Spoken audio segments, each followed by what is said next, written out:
clearly understand the history about this, and a couple of years ago when the plan was first delivered, it was totally unacceptable to regional communities across Australia.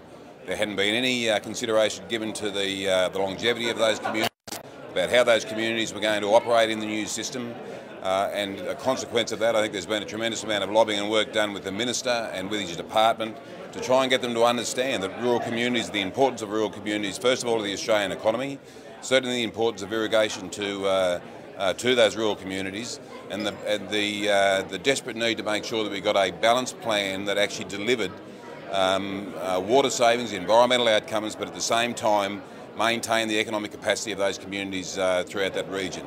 Now, I think what we've heard from the Minister today, he has taken a lot of that into consideration. It's about making sure that we've got environmental works and measures that are done properly, that we've got good money and investment put into infrastructure, which is crucially important, understanding about how we're going to deal with those communities, and he made some mention about Simon Crean, some announcements there, so all of that I think is crucially important. All of that I think has been a very good step forward as far as we're concerned. It is very difficult to sit down and say whether this plan is going to be balanced long term or whether it's going to generate that longevity, that economic longevity, but I think some of the infrastructure money that's going in is going to be crucial to be able to do that. I think the difference between the 2,700 and the 3,200, that being an investment of money to deliver water outcomes, I think is going to be absolutely crucial. And working with those communities to maintain that economic base is what is going to actually allow those communities to be able to work in this environment. Without that, it would have been extremely difficult for those communities to continue to survive. And I think that evidence was quite clearly shown prior to or at the launch of the draft. We also have got to remember that there's about 2,700 going out in this first tilt. There's already been about 90% of that water has been recovered or committed to, and the importance of the 650 to be delivered by the states, our expectation is that that will be delivered by the states and that will close that gap right up. There'll only be a small amount of water, about 230 gigs I think, left to have left to be purchased out of the system. So about 90% of that water is either accounted for or been recovered already. So there has been substantial change made already. This is not something that is going to go from now forward. There has already been a substantial amount of change made already. So having said that, I think we're in a position where a lot of work has been done. I must congratulate the Minister and Craig Knowles on the fact that they have actually consulted wisely. I think they've been pretty smart in the way they've managed the process. They have taken into consideration rural communities and the angst in those rural communities, and it is about as much as you can delivering a triple bottom line. I think they've done as much work as they possibly can to deliver that. I'll now hand over to Andrew Gregson. Thanks, John. Andrew Gregson from the New South Wales Irrigators Council. There's little doubt that what we've seen over the course of the last 4 years is some very significant movement from the government and from the Minister based on what he said today. They've recognised that water rights are property rights. They're acquiring them in the market as opposed to simply taking them via a reliability reduction. The question is whether they've moved far enough, and only the communities and the farmers that are associated with this can make that determination. They'll be looking through the 600 odd pages of the Basin Plan over coming days. But the simple outcome is this: it's moved a very long way through the consistent efforts of industry and indeed of communities. They've had some significant wins on the Basin Plan, but when all is said and done, in a number of years' time, Australia will look back on this as a decision that was a bad decision in terms of our resource management, and it will eventually be reinvestigated. Tom. Tom Chesson, CEO of the National Irrigators Council. What we've got now is a decision by the government that means communities will have to take them on trust. We'll have to trust that the government can actually deliver the 650 gigalitres of what is known as environmental works and measures. What we would prefer to see is the government back themselves and put that 650 gigalitre environmental works and measures into legislation to make it compulsory. We'd also like to see a cap on buybacks. The government has admitted that there is a downside to communities through buybacks, so certainly we'd like again to see them back themselves. We note that Tony Abbott down at Griffith, at the same meeting that the Minister referred to during his speech, made a commitment that he would not support a bad basin plan. What we'd like to see the Coalition do today is support a better basin plan. And that means putting a cap on buybacks and ensuring that the 650 happens and all water recovered is done in a way that has a neutral or negative benefit or positive benefit for rural communities. Thank you. Can I just get you to clarify the last point you made? I just didn't quite catch what you were getting at. What we're looking at in Australia now is a use of a natural resource that is limited to around about 30% of its volume. There's nowhere else on the planet that's looking at only using 30% of its resources. It's a water-hungry world. It's a world that will in the future be looking for greater food and fibre exports from Australia, and as a result, this decision is going to eventually have to be revisited by Australia. When the controversial 2010 guide came out, it was torched in districts such as Deniliquin and Griffith. What do you anticipate the mood to be there tonight? Look, I think there's still going to be a degree of frustration. As I said before, about 90% of that work has already been done. The commitment, as Tom said, with the government hitting the 650 is absolute. They must meet that target as part of the process, so there'll be less water taken out of production. But that water has already been taken out of production in those communities, and they've already felt the pain and felt the adjustment over the last couple of years. So I think there's going to still be a lot of angst out there. There's a lot of anger in those communities. They feel very much like they've been isolated and been left alone, and to a certain extent been picked on by the rest of the Australian community to deliver an outcome for the Australian community, but at the expense of those individual communities and individual people. So there will still be a tremendous amount of angst. There's got no doubt about that. Mr. Laurie, yesterday Barnaby Joyce talked about the counter possibility of dealing with the Greens on this plan. Tony Burke didn't mention much about the Coalition's involvement in the negotiations here.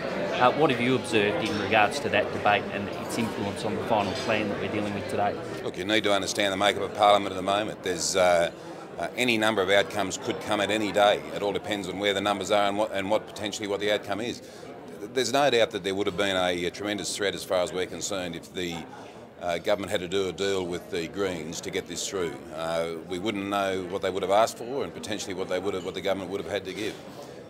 We would like to think that the Coalition will seriously have a look at this and talk to people within the industry and within the community to see whether they think it's in their best interest to actually take this and move forward rather than trying to resist this and go and find something better. Remember, about 90% of the water is either being taken or committed already.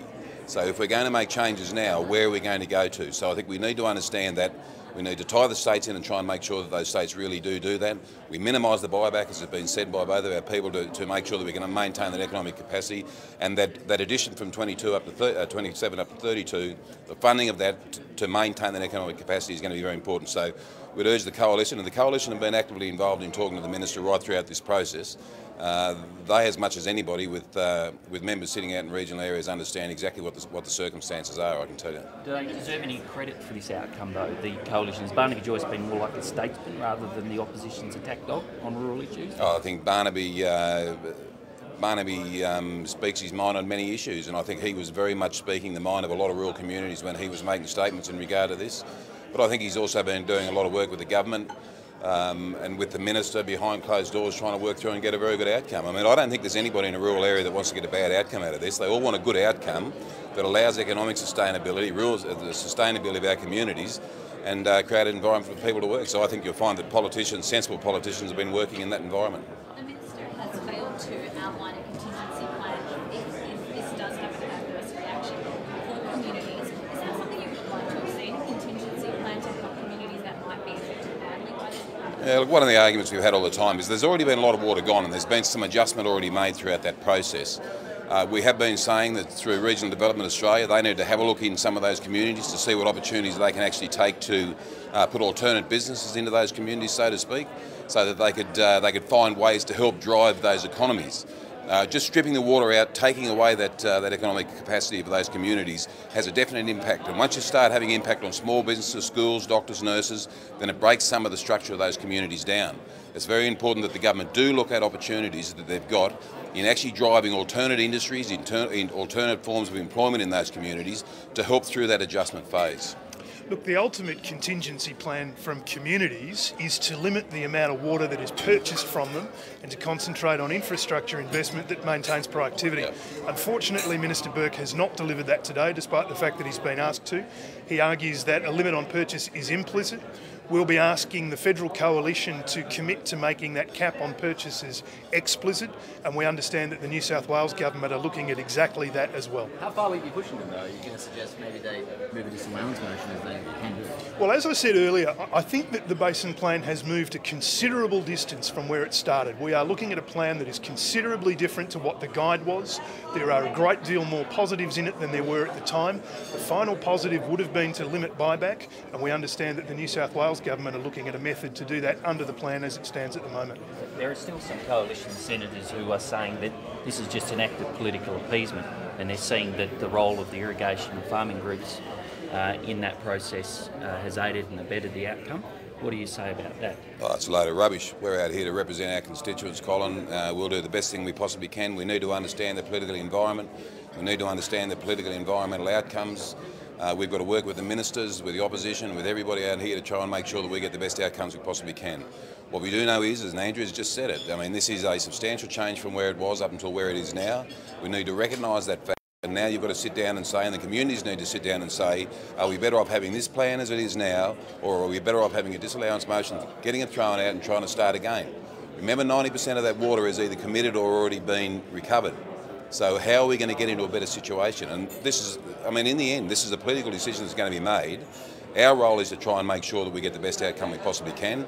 Look, I could have gone and sat down at every meeting anywhere around Australia and said, we're not going to put up with this is a bloody outrage. But you need to sit down and have a look at the political situation in Australia and try and make a judgment about what's going to be in the best interest. And if I cop a few on the chin for that, we'll say bird.